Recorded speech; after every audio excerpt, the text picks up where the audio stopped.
Hey, this is Pastor Michael Urisha, and I want to invite you to hit that like and subscribe button and drop us a comment if you will. Don't forget to hit the notification bell so you receive all of our updates. God bless you. Come on, let's get to the Word. What we're witnessing today, listen to me, saints of God, didn't start with Joe Biden. It didn't start with Donald Trump. We all like to hang our hat there, you know? But it started decades ago in our nation. I mean, it's just festering. It's more and more and more. And we're going to, perilous times, as Paul wrote to Timothy, will happen in the last days. We're seeing it right before our very eyes. So this didn't happen in the last election or the election before that. Let me show you something here in Psalm 11. Psalm 11. Watch this. It says in verse 1, "In the Lord I put my trust.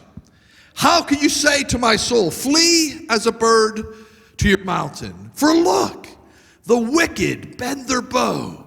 They make ready their arrows on the string. That they may shoot secretly at the upright in heart." Here's the verse. "If the foundations are destroyed, what can the righteous do?"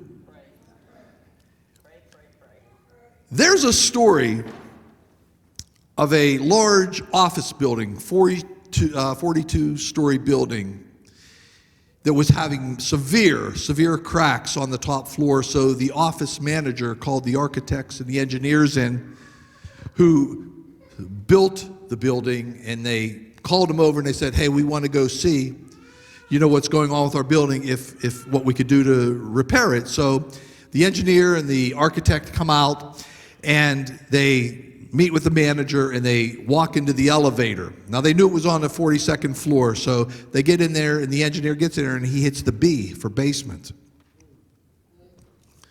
And the officer said, wait, the cracks are on the 42nd floor. He says, "I know."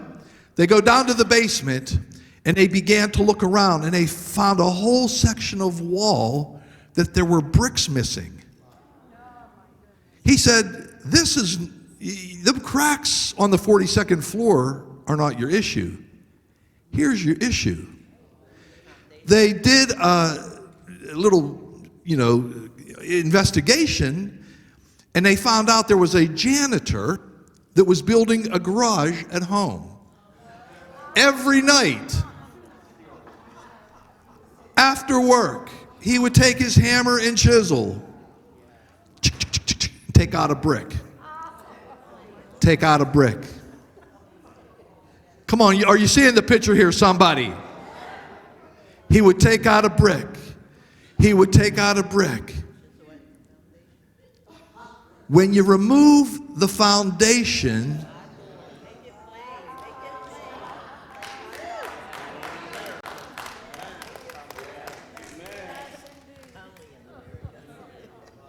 saints of God, listen to me. Listen.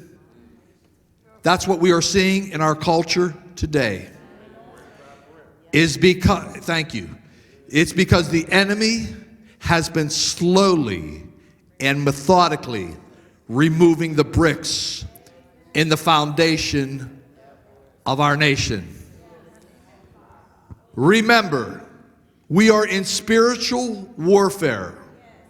The devil can traffic in any area of darkness, meaning the basement. Are you with me? He can move in your life or in a society.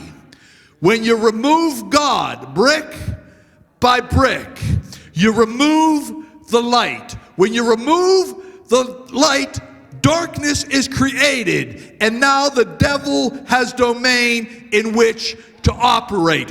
When you remove God from a society, the devil will gladly walk into that place.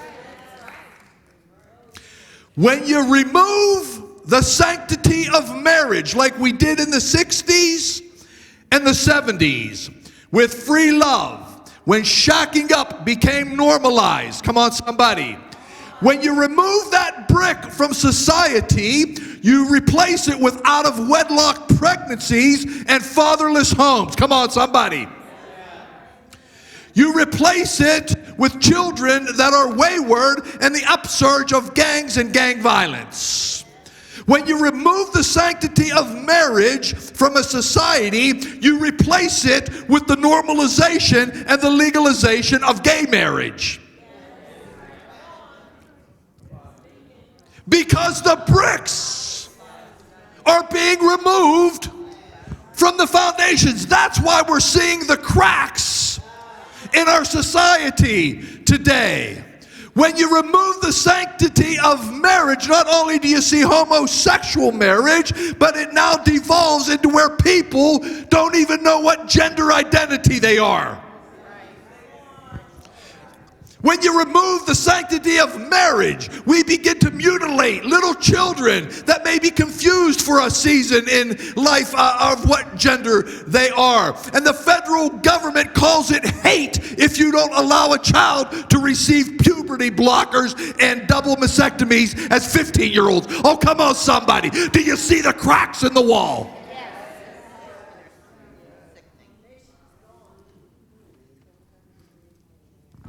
When you remove the sanctity, the brick of prayer in school, you then replace it with metal detectors and mass shootings. When you remove prayer in the schoolhouse, you replace it with drug dealers and crack cocaine and teens cutting themselves and teenage suicide. Oh, I hope somebody's hearing me this morning. When you remove prayer from school, you replace it with teenage pregnancy and daycare centers in a schoolhouse. When you remove the sanctity of life in the womb, you now have streets full of dead children. They blame it on the gun. It's not the gun. There's a crack in the foundation. The foundation has been broken. They try to throw money at it. Money can't fix it. And the foundation has to be reset. We have to come back to the place where God is number one. Just like it says on every one of your dollar bills, it's in God we trust. Come on, somebody in the house, give him a praise. Hey, this is Pastor Michael Urisha, and I hope you enjoyed today's short word. Now, you can help us spread the gospel of Jesus Christ all over the earth by simply hitting that like button, subscribing to our channel, and don't forget to hit the notification bell. And last but not least, share this message with all your friends and family. Well, God bless you, and Maranatha. Jesus Christ is coming soon.